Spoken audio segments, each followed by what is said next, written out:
यदि आप उन पेंशनरों में से हैं जिन्होंने अभी तक लाइफ टाइम एरियर यानी LTA में नॉमिनी नहीं बनाया है, तो यह खबर आपके लिए अच्छी है। और यदि आपने स्पर्श के LTA में अपना नॉमिनेशन कर दिया है, अपनी नॉमिनी डिटेल कर दी है, तो यह उससे भी अच्छी बात है।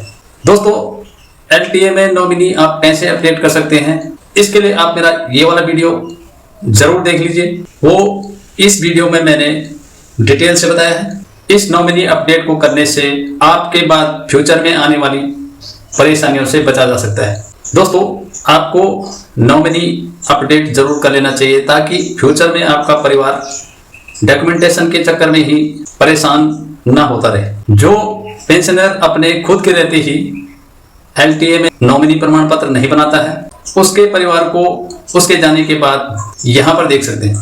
डिफेंस पेंशन के LTA और फैमिली पेंशन के नए नियम जो PCDA ने अपने सर्कुलर 656 में दिए हैं। दोस्तों, वीडियो शुरू करूं इससे पहले एक रिक्वेस्ट है, यदि आपने अभी तक मेरे YouTube चैनल देव टेक्निकल ज्ञान को सब्सक्राइब नहीं किया, प्लीज सब्सक्राइब कर लीजिए। चलिए देर न करते हुए शुरू करते हैं वीडियो।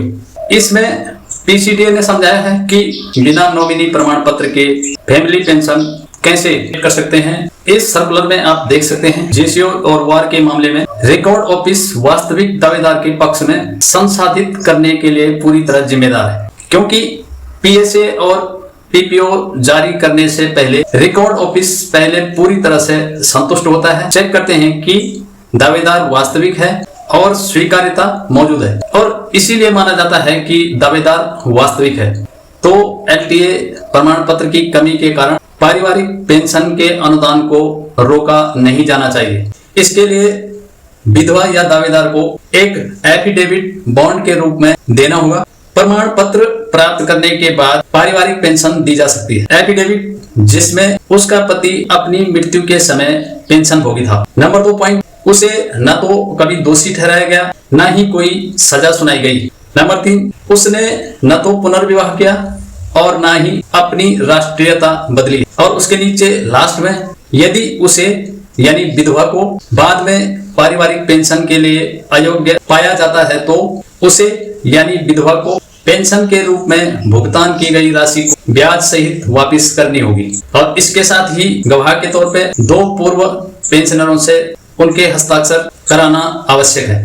तो दोस्तों, आपके बाद एक और डॉक्यूमेंट पारिवारिक पेंशन पाने के लिए आपकी फैमिली को लगाना होगा। इसे आप अपने स्पर्श के पेंशन अकाउंट में जाकर के यह काम आप सिर्फ 2 मिनट में कर सकते हैं अपने मोबाइल से। दोस्तों, अब LTA के बाद बात करते हैं 8वें वेतन आयोग की 8th CPC के बारे में। यह 1 जनवरी 2026 से लागू हो जाएगा। अभी से तमाम न्यूज खबरों में 8th CPC का फिटमेंट फैक्टर क्या होगा। कुछ न्यूज़पेपर 8th CPC का फिटमेंट फैक्टर 3.68 को मान रहे हैं। कुछ न्यूज़पेपर 1.92 वाला फिटमेंट फैक्टर 8th CPC के लिए जारी होने का अनुमान लगा रहे हैं। दोस्तों, आप यहाँ पे देख सकते हैं 6 पे कमीशन जब आया था उस समय फिटमेंट फैक्टर्स 1.86 था।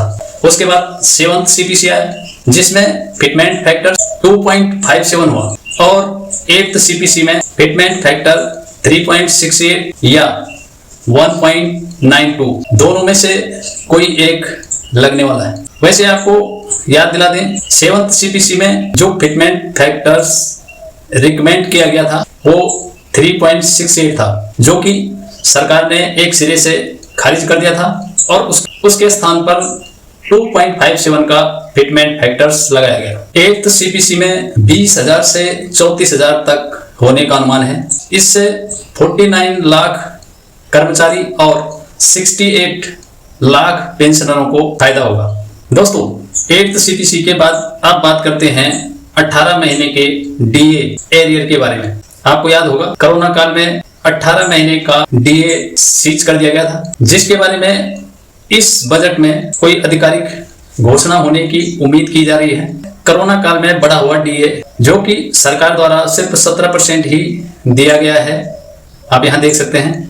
1 जनवरी 2020 से 30 जून 2020 DA 21% हुआ। सरकार के द्वारा 17% का पेमेंट किया गया, 4% पहले 6 महीने में सरकार के खाते में गया। उसके बाद 1 जुलाई 2020 से 31 दिसंबर 2020 तक डीए 24% हुआ, फिर भी 17% के हिसाब से ही पे किया गया, 7% बैलेंस रहा। 1 जनवरी 2021 से 30 जून 2021 तक डीए 28% हुआ, पेमेंट सरकार के द्वारा 17% पे किया गया, 11% बैलेंस सरकार के खाते में। इस तरीके से दोस्तों इन 18 महीनों में 22% डीए, जो कोरोना काल में आर्थिक स्थिति अच्छी नहीं होने के कारण रोक दिया गया था, उसे अब इस बजट में रिलीज करने की घोषणा वित्त मंत्री द्वारा की जा सकती है, ऐसी उम्मीद की जा रही है। दोस्तों आज के इस वीडियो में मेरे द्वारा दी गई जानकारी आपको जरूर अच्छी लगी होगी। यदि अच्छी लगी तो एक लाइक कर दीजिए, और अगर आप मेरे चैनल देव टेक्निकल ज्ञान पे नए हैं तो प्लीज अभी मेरे चैनल देव टेक्निकल ज्ञान को सब्सक्राइब कर लीजिए। मिलते हैं फिर इसी प्रकार की एक और टेक्निकल वीडियोस के साथ, तब तक के लिए जय हिंद, वंदे मातरम, नमस्कार, थैंक्स फॉर वॉचिंग।